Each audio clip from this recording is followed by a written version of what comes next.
अच्छे हो। कैसे हैं आप लोग? मैं उम्मीद करती हूँ कि आप सब बहुत अच्छे होंगे और आपकी पढ़ाई भी बहुत अच्छी चल रही होगी। तो लास्ट लेक्चर में हमने पढ़ा था प्लाज्मा मेम्ब्रेन के बारे में, और उसके बारे में मैंने आपको बताया था कि फ्लेक्सिबल होती है, थिन होती है, और सेल की आउटर मोस्ट कवरिंग होती है, और जो सेल का कंटेंट होता है ये उसको होल्ड करके रखती है ताकि वो कहीं बाहर ना जाए, है ना। और मैंने एक बहुत ही इंपॉर्टेंट कैरेक्टर बताया था प्लाज्मा मेम्ब्रेन का, कि ये सिलेक्टिवली परमिएबल होती है। इसका ये मतलब है कि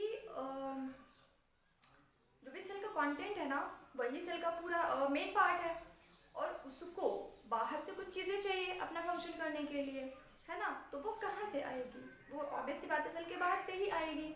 लेकिन चूँकि प्लाज्मा मेम्ब्रेन ने उसको होल्ड कर रखा है, तो वो सारी चीज़ों को तो ले नहीं सकती ना। लाइक सेल के बाहर तो बहुत सारी चीज़ें हैं जो सेल के लिए हार्मफुल भी हैं, लेकिन ये सिर्फ उन्हीं चीज़ों को लेगी जो कि इसके लिए यूज़फुल है या जिससे इसको काम है। तो इसी चीज़ को हम बोलते हैं सिलेक्टिवली परमिएबल, कि ये कुछ सिलेक्टेड चीज़ों को ही सेल के अंदर आने देती है या कुछ सिलेक्टेड चीज़ों को ही सेल के बाहर भेजती है। इसी चीज़ को हम बोलते हैं कि जो प्लाज्मा मेम्ब्रेन है वो क्या है, सिलेक्टिवली परमिएबल है। अब प्लाज्मा मेम्ब्रेन के बेसिस पे ही कुछ फिनोमिनल दे रखे हैं कि जो चीज़ों का इम्पोर्ट एंड एक्सपोर्ट हो रहा है ना, वो किस तरीके से होता है ना। तो पहला है हमारा डिफ्यूजन। डिफ्यूजन का मतलब है the movement of a substance from higher concentration to a lower concentration. यानी कि आप इसको ऐसे समझो, चाय की ग्लास है, मैंने इतनी चाय ले रखी है, तो यहाँ पे उसका टेम्परेचर कैसा होगा, ज़्यादा होगा, ग्लास ज़्यादा गर्म होगी।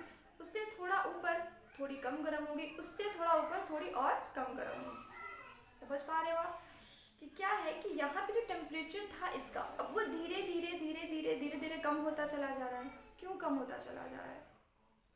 क्योंकि कोई भी चीज़, जब कहीं पे कोई भी चीज़ ज़्यादा रहती है ना, तो वो अपने से कम वाले एरिया में भागना चाहती है। लाइक अगर कहीं भी, अगर आप कहीं बहुत भीड़ में हो, बहुत ज़्यादा भीड़ है, लाइक कोई स्कूल का फंक्शन भी है, अगर बहुत भीड़ है स्कूल में, तो आप भी सोचते हो ना, ओह जल्दी ख़त्म हो, यहाँ से बाहर जाना है मुझे। तो हर एक व्यक्ति, हर एक मॉलिक्यूल क्या है, जहाँ पे भी कोई चीज़ इकट्ठा हो जाती है ना, तो वहाँ से वो दूर भागना चाहता है। इसी को हम साइंटिफिक लैंग्वेज में बोलते हैं डिफ्यूजन, है ना। एक तो एग्जाम्पल चाय का हो गया।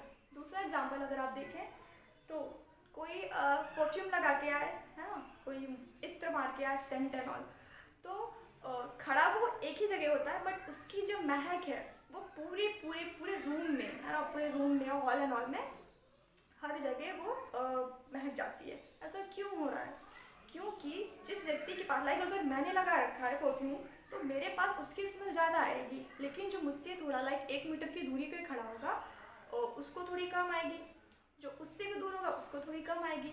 बट जो भी फ्रेगमेंट्स मेरे से निकल रहे हैं वो कहीं ना कहीं तो जा रहे हैं ना कहीं तो दूर तक जा ही रहे हैं। इसी को हम बोलते हैं डिफ्यूजन, लाइक हायर कॉन्सेंट्रेशन से लोअर कॉन्सेंट्रेशन की तरफ जाना, इसी को हम बोलते हैं डिफ्यूजन, है ना। और यही सेम फिनोमिनन हमारे सेल में भी होता है।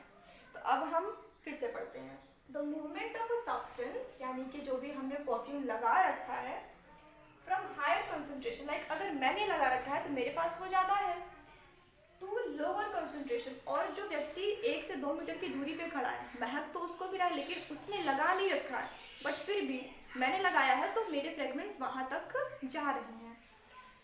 इसी को हम क्या बोलते हैं, डिफ्यूजन। और यही सेम फिनोमेनन होता है हमारे सेल में। लाइक जब भी हम सांस लेते हैं, इतना तो सबको पता होगा, हम बचपन से पढ़ते चले आ रहे हैं कि हम ऑक्सीजन को इनटेक करते हैं और CO2 को रिलीज करते हैं, है ना।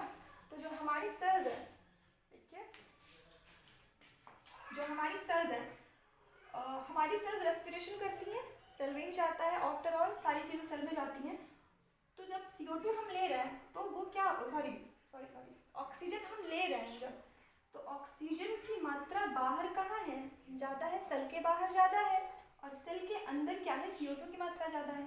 तो अभी हम ऑक्सीजन को ना लेते हुए सिर्फ CO2 की अगर हम बात करें, तो हमारे सेल में लगातार CO2 बन रहा है, बट वो बनेगा थोड़ी, वो बाहर भी तो निकलेगा ना, क्योंकि अगर लगातार गैस आप कहीं भर दो, कोई बलून है, अगर आप उसको लगातार फुलाते जा रहे हो तो एक टाइम के बाद वो बर्स्ट हो जाएगा, है ना। तो ऐसे ही हमारे सेल के साथ भी होता है। अब यहाँ पे अगर CO2 बन रही है बेटा, तो ये बाहर भी तो जाएगी ना, और ये बाहर जाएगी जब, तो बाहर क्यों जाएगी, क्योंकि यहाँ पे CO2 की मात्रा क्या है, ज़्यादा है, और यहाँ पे देखिए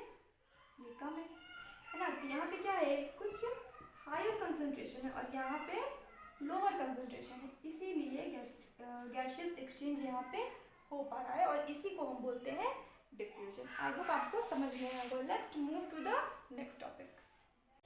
जब हम बात करते हैं डिफ्यूजन की, है ना, तो ये गैसेस में भी होती है, लिक्विड में भी होती है और सॉलिड्स में भी होती है।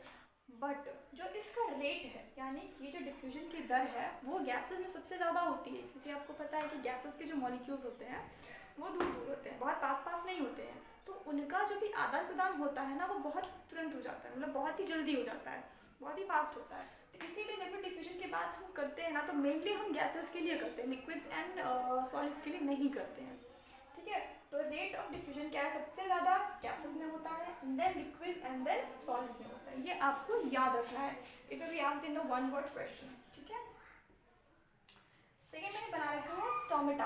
स्टोमेटा से आपको पता है कि प्लांट्स भी रेस्पिरेशन करते हैं, तो पत्तियों की लाइक अगर ये लीफ है तो इसकी निचली सतह पे ना कुछ छोटे छोटे छोटे छोटे से पोर्स प्रेजेंट होते हैं, जिनको हम क्या बोलते हैं, स्टोमेटा, और हिंदी में बोलते हैं रंध्र,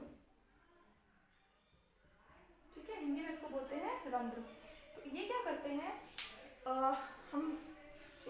हमने पढ़ रखा है कि जो प्लांट्स होते हैं ना, वो हमारे द्वारा छोड़ी गई CO2 को एब्जॉर्ब करते हैं और खुद वो ऑक्सीजन को रिलीज करते हैं। तो वही मैंने बना रखा है, जब ये फोटोसिंथेसिस करते हैं ना, तो ये क्या करते हैं, ऑक्सीजन को रिलीज करते हैं, और भोजन तो दिन में ही बनता है प्लांट्स का, तो ये क्या करते हैं ना कि ऑक्सीजन को एनवायरनमेंट में रिलीज कर देते हैं, और इनको CO2 चाहिए होता है, तो ये CO2 को बाहर से अंदर के लिए एब्जॉर्ब कर लेते हैं। देखिए कॉन्सेंट्रेशन का चेंज है ना, इसीलिए यहाँ पे गैसियस एक्सचेंज होता है, और ये किसके थ्रू होता है, डिफ्यूजन के थ्रू होता है ना। आई होप इतना समझ में आ गया होगा। If you have any questions regarding this, just let me know in the comment section, okay.